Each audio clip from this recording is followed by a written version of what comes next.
Welcome to the Inspiring Educators Podcast, a space where you can let go, learn, laugh, and be inspired. Let's first begin with introductions of our inspiring educators. Inspiring educators, introduce yourselves. Hey everybody, it's Lila, educator motivator. My Twitter handle being at Miss Lila Nur at MSLAILANUR. I'm currently the CPM regional coordinator for LAUSD, as well as a 6th-year Math for America master teacher. And I'm currently teaching at an all-girls public middle and high school. This week, I am grateful for a supportive principal. It's been a lot going on, and without hesitation, without all the information, just knowing who I am as an educator and my work ethic, my principal has been backing me and supporting me 110%. And you don't get that everywhere. And I'm more than grateful because she's been willing to take a lot off my hands and make me feel better about my workload and the things that I'm doing in my classroom. So I am extremely grateful for the supportive principal. Awesome. Hello, everyone. Coach Jay here. Jadrian Grimes coming to you live and direct from Atlanta, Georgia. My Twitter handle, is at Jadrian Grimes. That's JADRIENGRIMES. A little bit about me. Spent 13 years in banking here, working for one of the big 5 banks here in the country, and now transitioning into a career in youth development and education. And I'm also a youth football coach. I coach 10-year-old football. What I'm grateful for this week is my parents. I'm at a transitional point in my life, and they are my absolute biggest life supporters that I have, and I'm just so thankful for them. They're my top cheerleaders. They root for me every day. And they let me know, they motivate me in their own way. And I'm just so grateful and thankful for both of my parents. And this is Dr. Christopher J. Childs, the academic rock star. I'm your mathematics specialist. My Twitter handle is at DRKChilds. To this week, I am grateful for colleagues that are supportive, colleagues who get and truly care about students. I've been with some colleagues in the past who are just there to be there, but I'm finally around people who get it and want to make education system better. Awesome. This week, we're talking about the importance of parental involvement. Give you a little bit of background. Parental involvement continues to challenge practitioners engaged in school reform despite being a required component of many school improvement initiatives, from Title I school-wide programs to federally mandated school improvement plans. The benefits of parental involvement are clear. A growing body of research shows that successful parental involvement improves not only student behavior and attendance, but it also positively impacts student achievement. Yet many schools continue to struggle with defining and measuring meaningful parental involvement, and many don't feel their efforts are successful. Now, as we crevice this conversation, we're going to define parental involvement as being measured by attendance at a general meeting, a parent-teacher conference, or a school or class event, or by volunteering or serving on a committee at school. So that's how we're defining parental involvement. So we're going to jump right into this topic.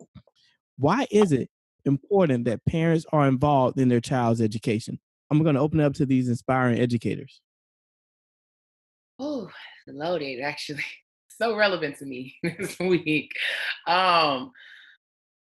It's definitely vital for parents to be involved. Oftentimes, our kids need support from a lot of different angles. And so having the support in the classroom or on campus, yes, we are with the kids most of the day, but they need support from different angles. They need to hear different voices and different perspectives to be well-rounded individuals in a general sense in terms of that support, helping them grow into productive members of society and make them well-rounded.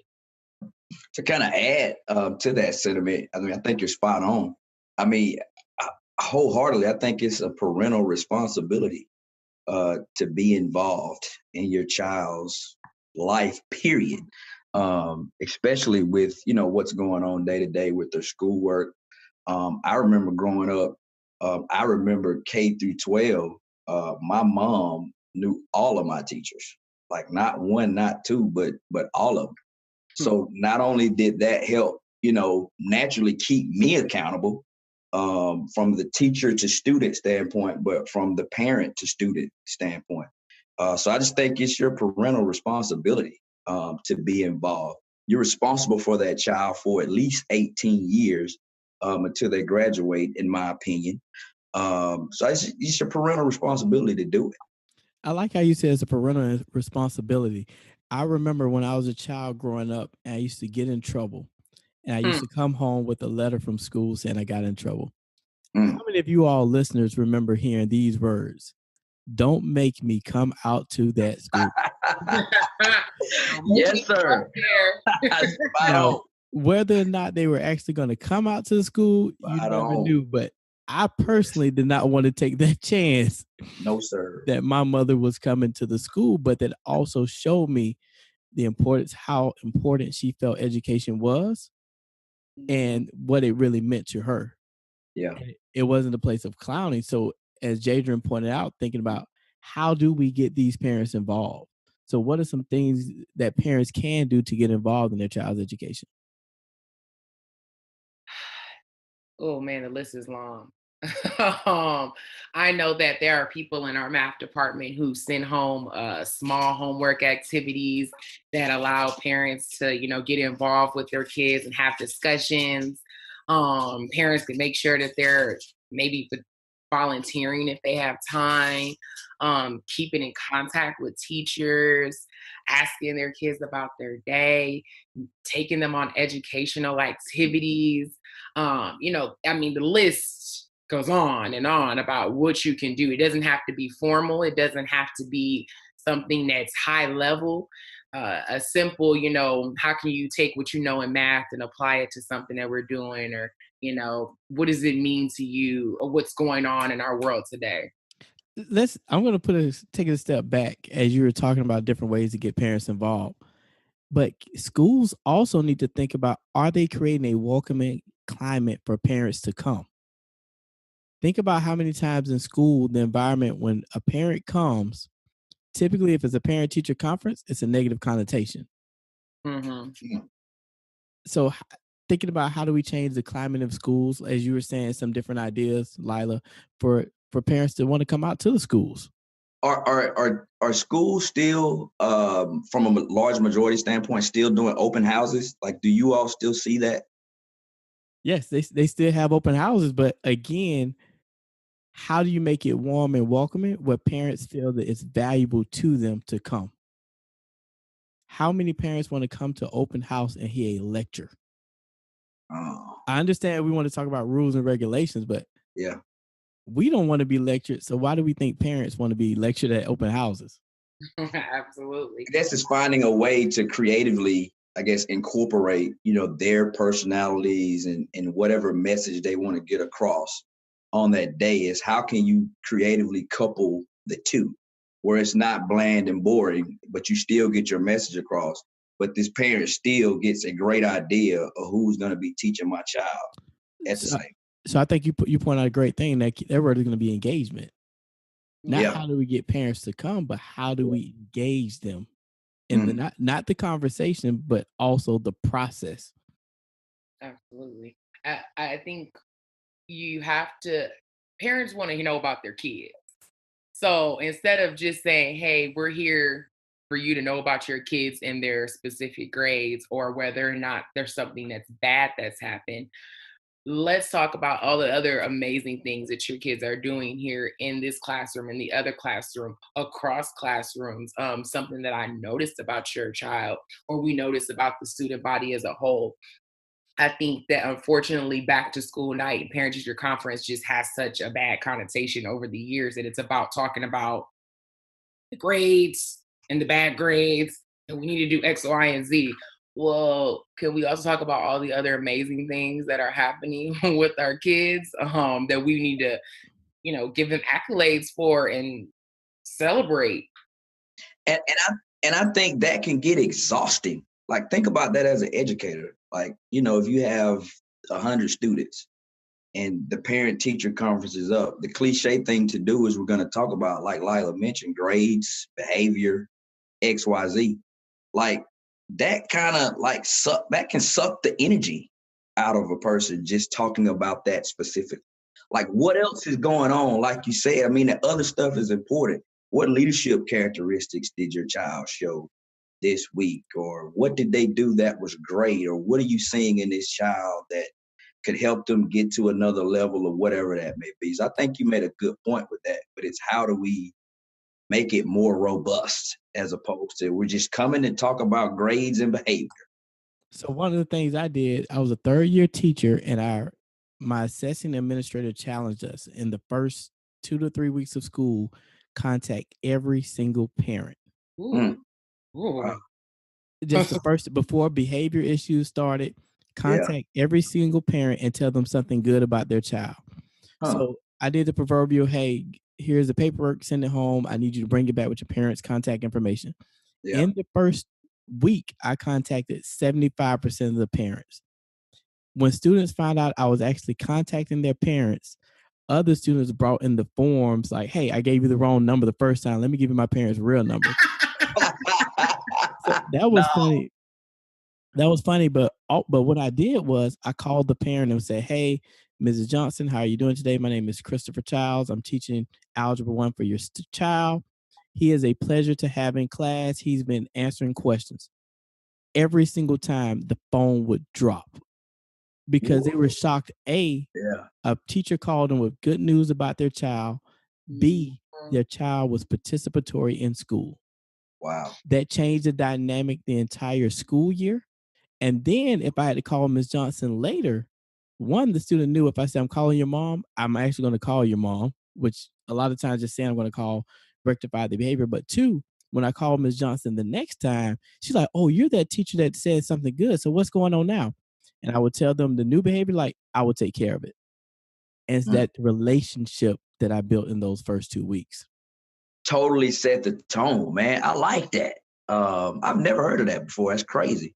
But that, I mean, that's a tone setter. I mean, you're building a one-to-one relationship with that parent coming directly from you, which the student thought that it was going to have a negative connotation to it, which in turn why they gave you the wrong number. Exactly. But in all actuality, you were actually calling with something positive, and you totally set the tone. You said the phone dropped almost every time. So now you can talk to that student and say, hey, do I need to call your mom? Just like you talked earlier about if your mom said, do I need to come down to the school? Like, no, absolutely not. Like, I'm going to straighten up and fly right. I like that, man. That's awesome. Man, sounds like a lot of work. But here's the thing, Lila, you make a good point because a lot of our listeners are saying the same thing. Yeah. They think it's about 120 phone calls. Yeah. 180. So I would say it was a lot of work, but what I did every day after school for, let's say 90 minutes, I literally called. Each call lasted, let's say 1 to 2 minutes. It was a lot of work. Some days I felt like giving up. I'm like, this is not going to work. But that front-loaded time at the beginning of the school year, that was one of my best years ever with my students and the relationships and then the parent involvement. 180 students, Lila, that's 36 calls a day. See? Okay. 36. You can knock that out. If we're talking 2 minutes. That's 72 minutes a call. 72 minutes, Lila. So yeah.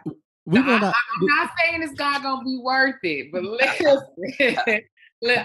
I mean, and that's just something I know. I'm terrible at phone calls. Like for me, oh man, that's 70. So let's do this. We're gonna challenge you. We're gonna challenge you before the next episode to call 5 parents. 5 with good news. 1, 2, 3, 4, 5. 5. So we want our listeners to tweet you. Yes. And check on you throughout the week to see if you contacted 5 parents. How many jobs you got? You know, what's your Twitter handle? So tell them your Twitter handle again. Shout out your Twitter handle one more time. So MSLAILANUR. So now I got homework. Please, let's hold Lila accountable this week. ladies. That's the purpose of this podcast, is to inspire you all as listeners, but also for us to inspire each other. Now, as we think about this parental involvement, we talked about getting parents involved. I just want to mention a couple of barriers to successful parental involvement. Karen Salina states, schools often don't engage parents, but it's because they do not think they can. A lot of it is in perception. Teachers perceive that families don't want to be involved, when in fact, a lot of families do not know how. And the second point, I personally dealt with this. Parents are sometimes hesitant to become involved in school because they don't have extra time or because they don't speak fluid English. I worked at a high school when I first started teaching, 60% Hispanic.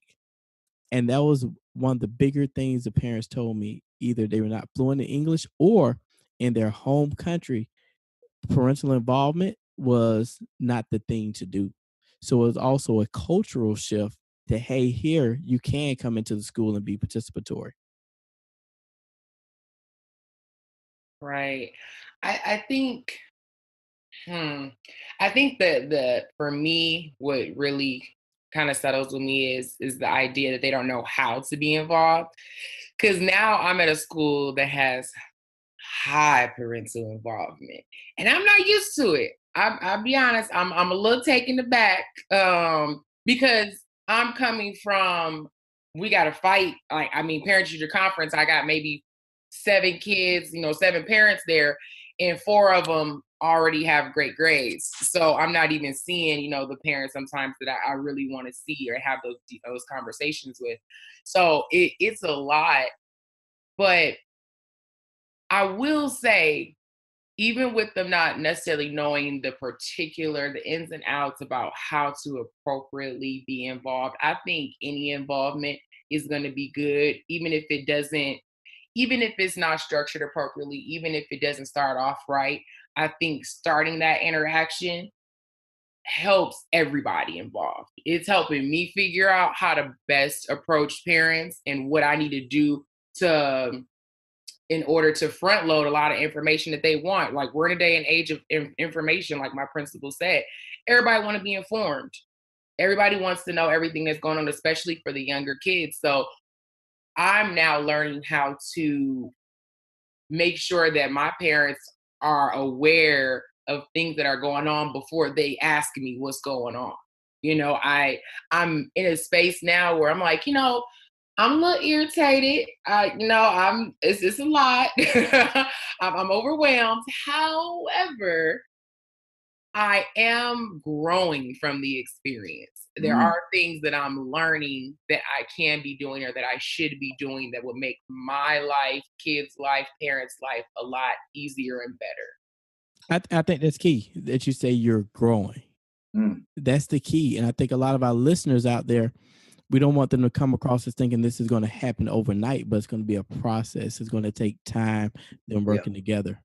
Yeah, totally agree. I was going to echo that same sentiment. I mean, spot on. You're growing, which means there's progress. It's slow growth. It's slow, but it's progress. It's progress. It's progress. It's progress. Ladies and gentlemen, it's grown. It's a process. Don't ever forget that it's not. It is. It's Absolutely. a process. So as we think about this being a process, let me list a couple benefits to parents of being involved, because some parents are listening to this podcast thinking, is it really beneficial? It is. A couple benefits. You can interact with your child more. Think about, if you're at the school or involved in the school, you can have different conversations with your child based upon what you know is happening in the school. That goes back to Lila's point in regards to that communication piece. They have more information. Also, parents will have a better understanding of the teacher's role in the curriculum. A lot of parents have really no idea of a teacher's role. They they're stereotyped, or from Facebook, teacher's role to babysit, but interacting with the school, you can find a better idea. Also, our parents are more likely to respond to teachers' requests for help at home when they stay appraised of what their child is learning. If you know what's going on as a parent, you have a better opportunity to interact with the teacher and interact with your child. Agreed. Spot on. Agreed. I uh, I yeah. I'm thinking about all the work that's about to come up on me in terms of, because you just said exactly what I've been hearing. Like, hey, if you let them know what's going on, you won't they'll better be able to actually interact with their kids as well as interact with you. I mean, I think parents need to make sure they're starting with knowing their child's schedule. You need to know first what classes they in. If you don't know what classes they in, it's hard to direct a conversation. And the unfortunate thing is that sometimes, even if it's simple, this is every person on earth probably knows this one. What'd you do at school today? Yeah. 70% of the population gonna say nothing. So what do you say when the child says nothing? So let's help our parents out, Lila. Your first You, hand. you What don't should we take say? nothing for you can't possibly take nothing as a response because you were at school between the hours of 8:30 and 3:30. And you mean to tell me you ain't do nothing? And that's where it comes back to that schedule. What you doing English today? What you doing math today? What you doing in AP US history? What you doing AP bio? What did you do in music class? Like, so we can go down the list and maybe that'll spark something where you're like, okay, finally, I have a response. Like, okay, in music, we learn how to read this, something. It takes for you to be more informed as well in order for you to be able to pry and continue to ask those questions to get something out of your child. So one of your key things is first knowing your child's schedule. That way you can have specific questions to ask your child when they come home and don't take no for an answer. I'm just reiterating for our No listeners. for an answer Do at not. all. So you all hear that, parents, do not take no for an answer. Your child did something at school. It may Mm-hmm. be positive, it may have been negative, but don't take no for an answer. I want to look at best practices for parental involvement in schools. This is for our schools because we have a lot of administrators listening, and we need to give them a couple of tips too. We've talked to our parents, we've talked to teachers. Let's talk to some administrators. One of the first things you need to do is create a welcoming school climate. Is your school a place where parents want to be involved? Mm. Two, this goes to Lila's point. Provide families information related to child development and creating supportive learning environments. That's that communication. So not just communicating we have a play, but communicating things that can help them as a parent. And finally, engage families in school planning, leadership, and meaningful volunteer opportunities. Spot on. At their heart, every parent, in my opinion at least, they want to be involved. They just really don't know how and don't see Don't know how they how. play a role. Yeah. Yeah. Any thoughts from my inspiring educator in regards to this topic as we wrap it up? A lot of great points. Parents, be involved. Make it a priority every day to be involved. Ask the cliche question: how was your day? What did you learn in school today? Obviously, there was something that you had to take away. Whether it's Monday, Tuesday, Wednesday, Thursday, or Friday, something that you had to learn. So parents, hold your children accountable. Hold the educators accountable. And educators do the same with the parents and the students, because it's integral that we do it, because it's integral for our children's growth. Yeah, I know Chris said a lot of parents don't get involved because they don't know how. And sometimes as teachers, we don't know how to ask for involvement either. So I think, starting the dialogue at some point, parents, a quick email, a phone call, hey, what can I do to best support my child? What can I do to help you? And Mm, that I've been getting that question this year, and I've been like, "What? You want to help me?" Again, not used to it, but it completely changes my perspective about what I have the ability to do in the space that I'm in and where my resources are. As teachers, we often feel like our resources are limited, and now I'm like, "Oh man, I got this resource and I got this resource, and she want to help and he want to help, and it's it opens up my mind to all the possibilities of things that we can do in the classroom. As we think about that parental support, I want everybody to think about this old proverb, African proverb. It takes a village to raise a child. The whole community has an essential role to play in the growth and development of its young people. Parents are the most important partner in a child's education, and schools can reap large dividends by capitalizing on their support. To be sure, such relationships require a lot of work by both educators and parents. Although success will not come easy, the rewards are too great for a school not to try.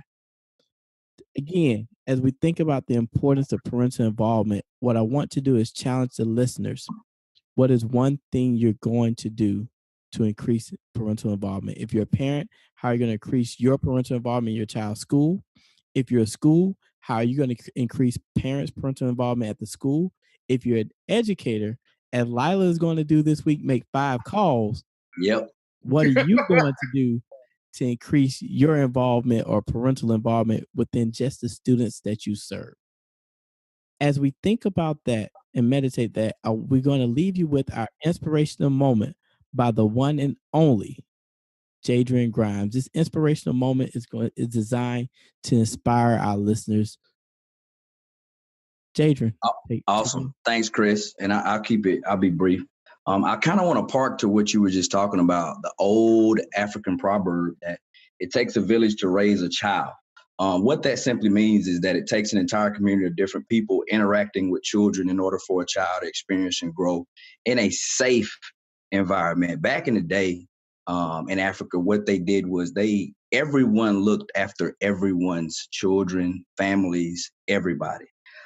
Doesn't mean that the entire village is responsible for raising your child, but everyone was accountable. But what does that look like in society today? Parents, teachers, coaches, principals, educators, administrators, secretaries, whatever, we all are jointly responsible for helping our children get a quality education, regardless of where they are in the country, and making sure that they're okay. I started off earlier by saying it's your parental responsibility to ask your child what's going on every day, parents. Let's make sure we do that. All the parents that are listening, even if you're educators, start asking your child, if you aren't already, how was your day? What did you learn today? Educators, let's hold parents accountable as best we can. Parents, let's hold educators accountable as best we can. But we have to understand that our students are the main thing, and this is about them. And we're going to jointly hold them accountable because it takes a village. So I hope there was something said today in this podcast, some nugget that you could have took to inspire you next week, the month after, the year after. I hope that you got something from it, but it does take a village to raise our children. So let's make sure we come together collectively and make it happen for our children all over the country, all over the world. It takes a village. Lila, final word. Parents, you already have what it takes to be involved. You just got to unlock your key. Jadrian, final word. Let's hold each other accountable. Our kids, our children are awesome. They have so much inside of them, so much purpose. Let's help them get to where they want to get, reach their goals and dreams. Let's make next week a great week. Let's do something different next week. I challenge everybody, try something. Just try it and see how it goes. This has been the Inspiring Educators Podcast. We will see you all next time with a new episode. Thank you all for tuning in. We out. Hey. Peace. Cheer. Holla. Not the cheer.